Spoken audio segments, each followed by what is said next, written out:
ஒரு நாள் பள்ளிக்குச் செல்லும் வழியில் அருணின் கண்களில் ஒரு விசித்திரமான பழைய பென்சில் பட்டது.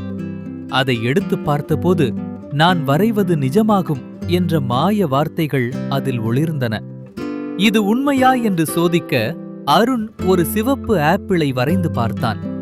அடுத்த நொடியில் வரைந்த ஆப்பிள் அவன் கையில் உண்மையாக தோன்றியது.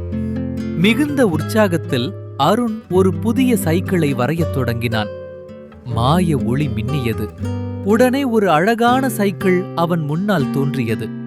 அடுத்ததாக ஒரு பெரிய வண்ணமயமான ஐஸ்கிரீமை அவன் வரைந்தான். ஐஸ்கிரீமும் நிஜமானது. ஆனால் அந்த மாய பென்சில் மெதுவாக மறையத் தொடங்கியது. கடைசி வாய்ப்பை பயன்படுத்தி அனைவரும் மகிழ்ச்சியாக இருக்க வேண்டும் என்று அருண் வரைந்தான். அந்த நொடியில் கிராமம் முழுவதும் மகிழ்ச்சி பரவியது. நல்ல மனம்தான் உலகின் மிகப்பெரிய மாயாஜாலம் என்பதை அருண் உணர்ந்தான். நல்லதை நினைப்போம், நல்லதே நடக்கும்.